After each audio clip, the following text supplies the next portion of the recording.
Just imagine, two people get the same injury, same cut, same treatment, but one heals in a few days, while the other struggles for weeks. You might think it's just luck, right? But science says there's a real reason behind it. Why do some people's bodies bounce back so quickly from sickness, stress, or even heartbreak, while others take so much longer? In this videocast, we're diving deep into the hidden factors that control how fast your body and mind recover. And trust me, it's not just about genetics.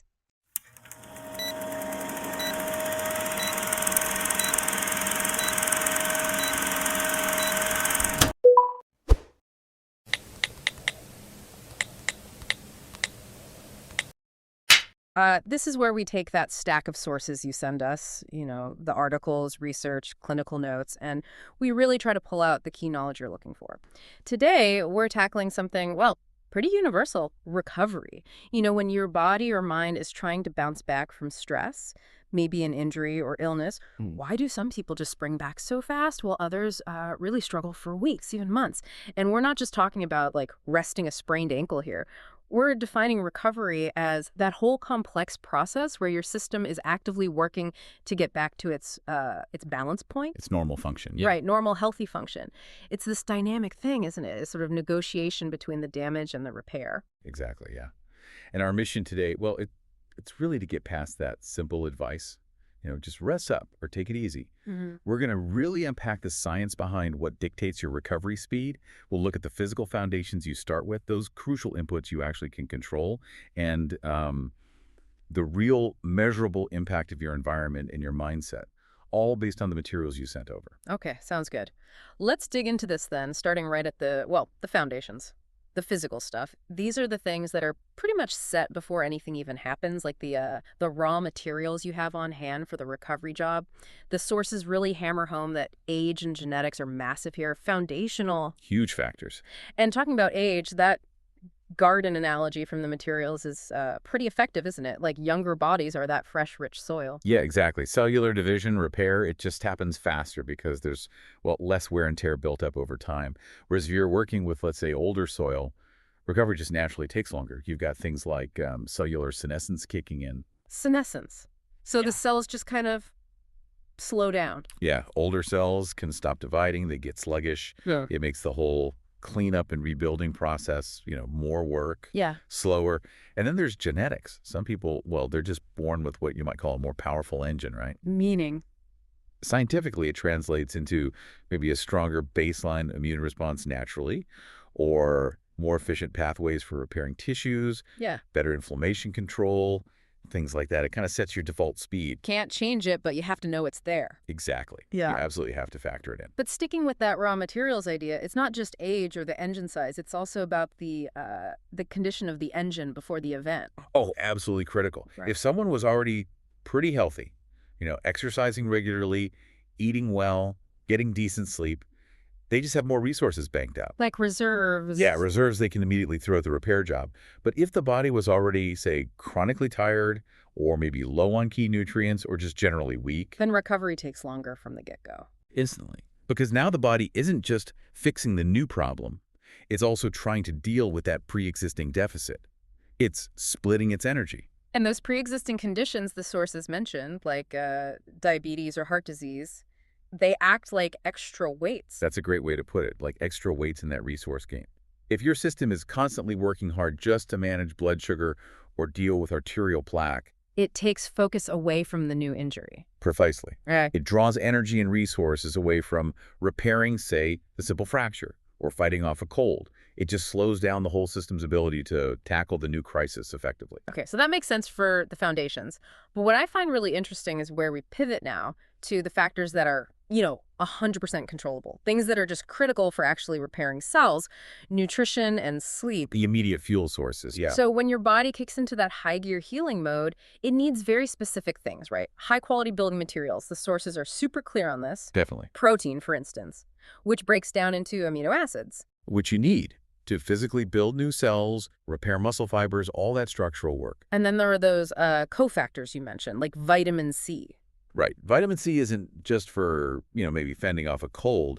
It's absolutely essential for making collagen. Collagen, that's the structural stuff. Yeah, think of it like the glue or the scaffolding that strengthens new tissue, skin, cartilage. Eh. If you don't have enough vitamin C, the new construction is just weaker, flimsier. And water is key, too, for transport. Crucial.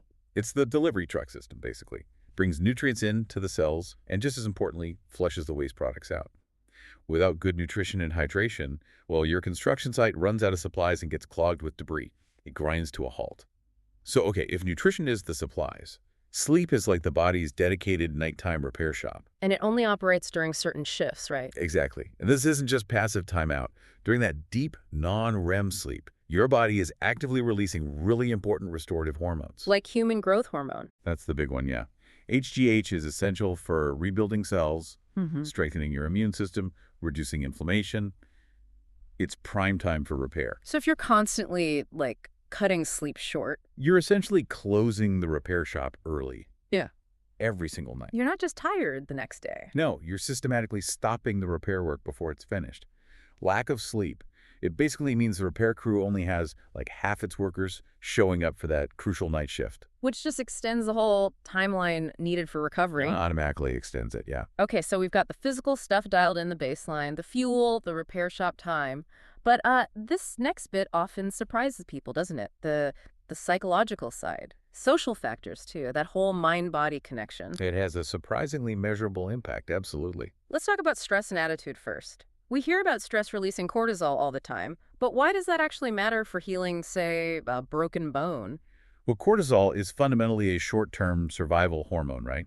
Its job is to get you through an immediate threat. Fight or flight. Exactly. Okay. So when cortisol is high chronically because of ongoing stress or worry, it actively tells the body, hey, forget those long-term projects like building new tissue or optimizing the immune system right now. It diverts the energy elsewhere. It pushes resources towards things needed for immediate action, like muscle readiness, making energy available quickly.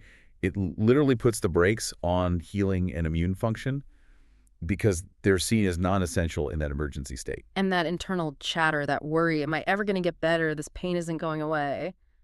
That makes it worse. Physiologically, yes. It's not just feeling bad, that kind of anxiety can trigger systemic inflammation. It's like adding static to the system, making it even harder for the body to focus its repair effort. Wow. So the flip side, a positive mindset, hope. The sources say this actually speeds healing. The data shows that, yes, people with a more positive outlook, maybe a sense of hope or control, they tend to handle pain better, and measurably they do heal faster. But it's not magic. Not at all. It's physiology.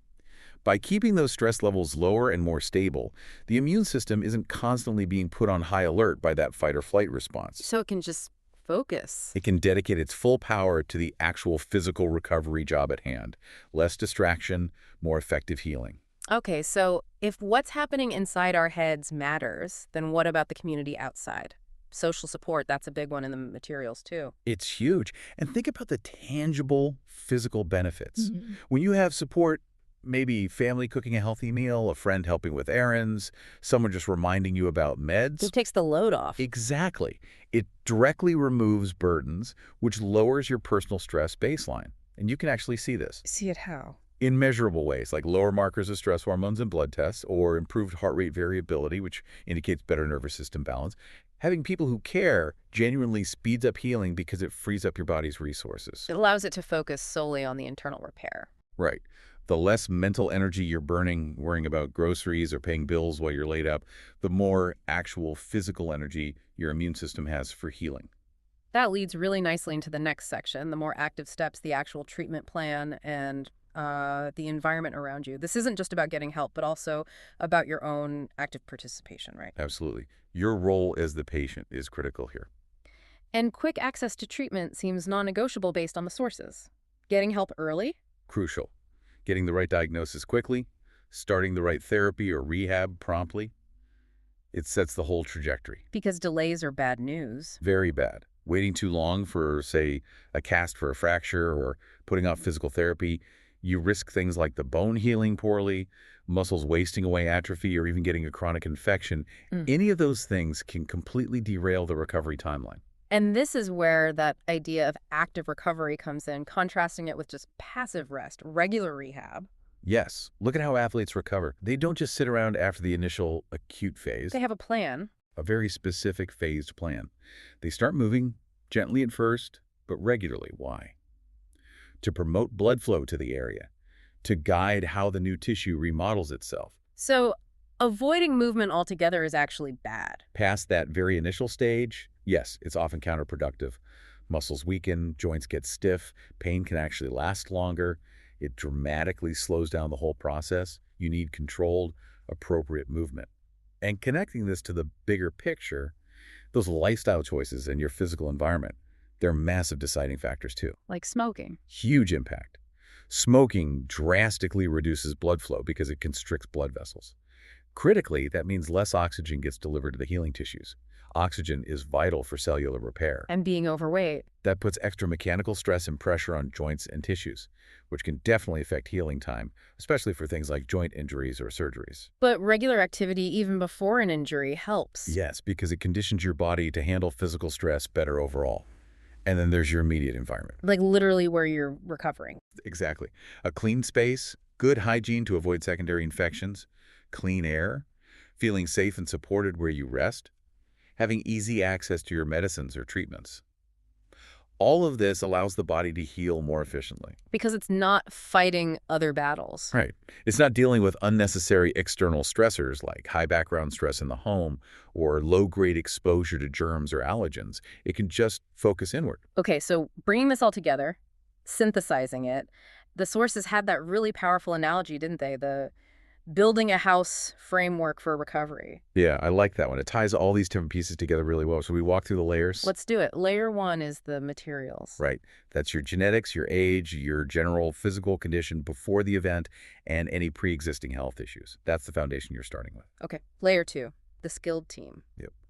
Your doctors, your physical therapists, nurses, but also, importantly, your supportive family and friends, the people actively helping and guiding the project. Layer 3, the work site itself. Is it conducive to good work? So is it clean, safe, well-equipped? This translates directly to things like quality food, consistent good sleep, and a physical environment that feels supportive and low stress. Got it. And finally, layer 4, the plan and motivation. This is about your mindset, your hope, your focus, how well you stick to the rehab plan, your ability to manage stress effectively. Essentially, your belief that you can finish the job and your commitment to doing it. And the key insight here is That if even one of those layers is weak or compromised, the entire construction project, the recovery, slows down. Sometimes drastically. It's not just additive, it can be exponential. the sources use that Alice and Bob example, which really illustrates it. Yeah, the hypothetical contrast. You've got Alice. Yeah. She's 25, active, eats well, sleeps well, has great support, gets into physio right away. All her layers are strong. Solid foundation, good team, great work site, strong motivation. Exactly. Now, compare that to Bob. Maybe he's 60, has diabetes, his diet isn't great, he's under a lot of stress, and he kind of delays getting proper treatment for his injury. So his layers are weak. Right. Layer 1, materials, is already challenged by age and the diabetes. Layer 3, work site, is shaky because of poor diet and maybe sleep. Layer 4, plan motivation, is likely impacted by stress. And the result is Alice just heals way faster. Not because of magic or random luck, but because the compounding effect of all her strong layers creates the optimal conditions for her body to do its repair work efficiently. so those miracle recoveries we sometimes hear about. Often, they're not really miracles in the mystical sense. The sources suggest they're usually the result of hitting that sweet spot, the optimal combination. Strong genetics, maybe, combined with a really healthy lifestyle beforehand, getting swift and excellent treatment, maintaining a positive, proactive mindset, and having fantastic social support. All 4 layers firing on all cylinders. Exactly. When everything aligns perfectly. That really clarifies the whole picture. It highlights that critical distinction, doesn't it? Recovery speed is this complex equation. Some variables like age and genes, well, they're kind of fixed. They are. But so many other parts of that equation are sleep, what we eat, how we move, our mindset, the support we seek out and accept. Those are absolutely things we can influence. Absolutely. The vast majority of the equation is potentially within our control. And the sources really lay out a clear path for how you can optimize those controllable factors. Like what? What are the key takeaways? Well, it boils down to focusing on those habits. Get treatment early and actually do the rehab. Make deep, restorative sleep a non-negotiable priority. Fuel your body with nourishing foods, plenty of protein, vitamins. Move gently, as guided by your physio or doctor. Actively find ways to manage stress to keep that cortisol low. And lean on your support network. Stay connected. So it's about deliberately creating the best possible conditions for healing. Precisely. You're actively improving your body's inherent ability to repair itself and get you back on your feet faster and stronger. That was an excellent deep dive, really getting into the science of it all. Okay, so we've clearly established that recovery can get seriously slowed down by things like the constant brain of stress and not getting enough proper rest. Let's leave you, our listener, with this thought to chew on. If recovery really hinges so much on these strong, controllable habits, good sleep, good nutrition, managing stress, how might our modern culture itself, the always-on, productivity-first way we often live, how might that environment be systematically, maybe unintentionally, getting in the way of recovery for almost everyone, even people who are naturally pretty healthy? Now you know recovery isn't only about medicine or rest. It's about how your mind, your habits, and even your emotions work together to help your body rebuild. So next time you face a setback, whether it's physical or emotional, remember, how you think and live plays a bigger role than you might imagine. I'm glad you joined me in this videocast. If you found this useful, hit the subscribe button and share it with someone who needs a little healing boost today.